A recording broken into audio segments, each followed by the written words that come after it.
Good evening. It's 6:02 on Thursday, January 19th, 2017. Welcome and thank you for joining us tonight for the English edition of Aura News, where we bring you today's top stories translated into English every weeknight.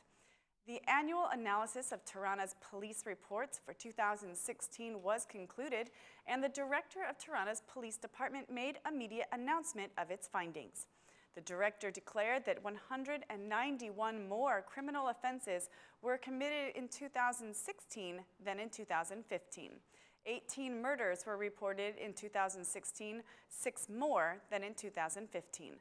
According to the report, 3 murders were committed for revenge, 5 for instant motives, 2 over property issues, 7 were familial conflicts due to jealousy or other domestic reasons, with 1 murder not having the reasons behind it discovered yet. Regarding narcotics, Tirana's police director declared that 6 kilograms of heroin were seized last year, which is 3 kilograms more than in 2015, and also 3 kilograms of cocaine were seized. As for police officers, the director declared that 175 police officers were punished for different violations in 2016.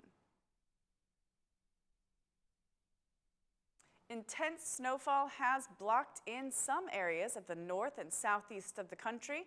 Snow accumulation in Korcha has reached up to 25 centimeters and over 50 centimeters in its remote areas. Darda is officially reported to be blocked in, but work is being done to clean the road and allow access. Drivers are urged to be careful and use tire chains in the surrounding areas. The situation is also problematic in Dibur, with the Poshkopi-Lura road blocked. Work is being done to normalize the situation, and there have also been problems with the drinking water in Dibur.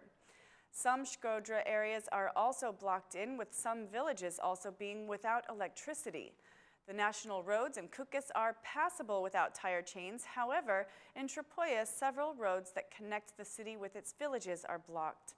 In Gjirokastër, only 2 road axes are blocked, and work is being done to reopen them.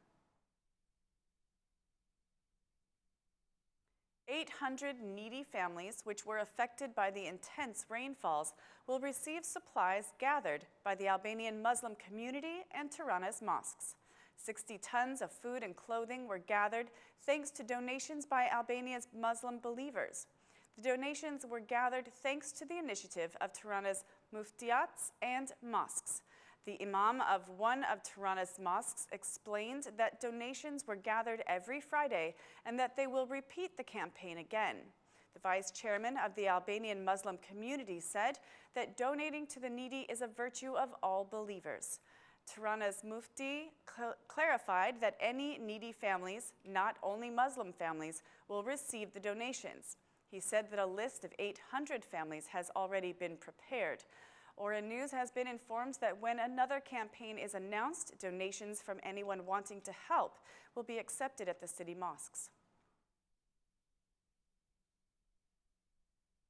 During his official visit to Singapore, Prime Minister Rama addressed the Albanian-Singapore Trade and Investment Forum, highlighting that Albania has become one of the most attractive investment destinations in Southeast Europe. The Prime Minister declared that Albania and Singapore should overcome the distance between them, take advantage of the opportunities for economic development, and explore and develop the huge potential of both countries. In a statement, Prime Minister Rama said, "We traveled all the way from Albania, being convinced that geographical barriers cannot be an excuse, and fully confident that there has never been a better time to invest in Albania."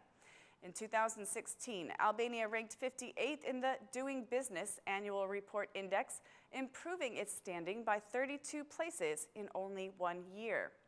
He also underlined that a new investment and export-based development model and a far-reaching reform agenda have created a favorable environment for investment, saying, "Over the past 3 years, our government has embarked on a series of profound domestic policies and structural reforms to achieve sustainable growth, starting with reducing the country's public debt.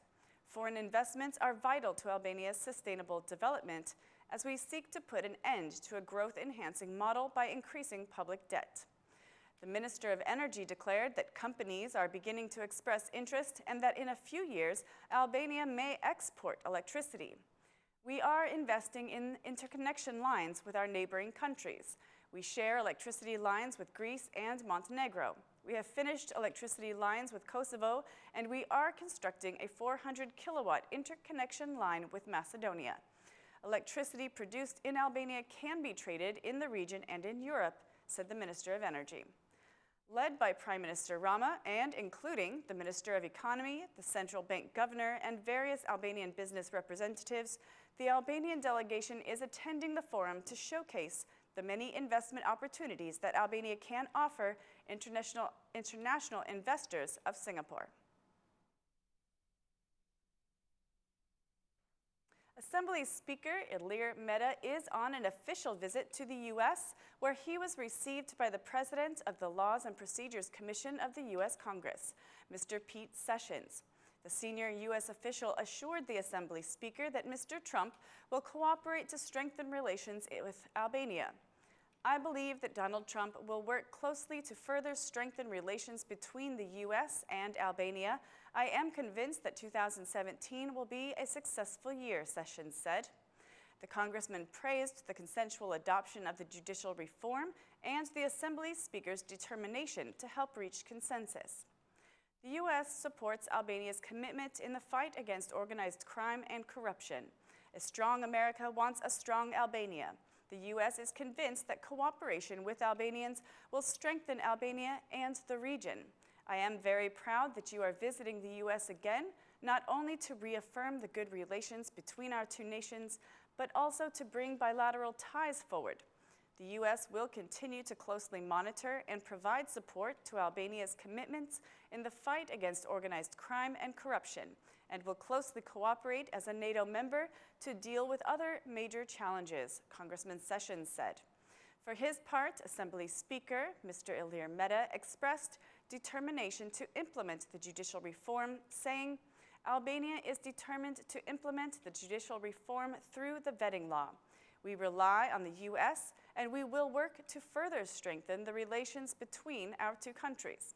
Your next visit to Albania will serve to reinforce the strategic partnership between the U.S. and Albania, concluded Mr. Meta.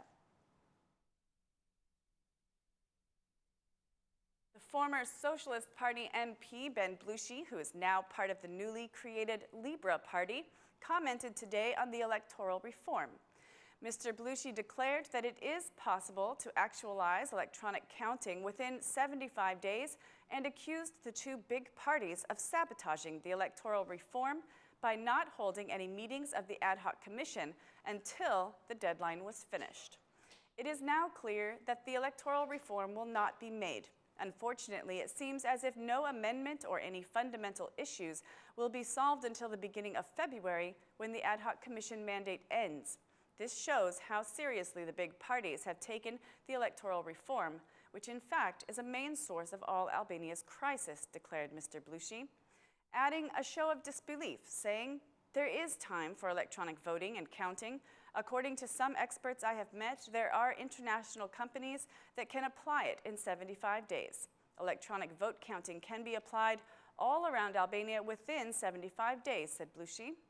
Regarding the Libra Party, Mr. Blushi announced that elections for the party's chairman will be held by the end of February, and they will then think of possible coalitions.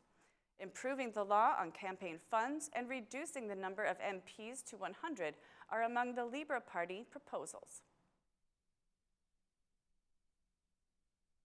That's all for our English edition this evening. Please join us again Monday through Saturday at 6 p.m. for your local news in English. My name is Mari, and on behalf of Aura News, thank you and good night.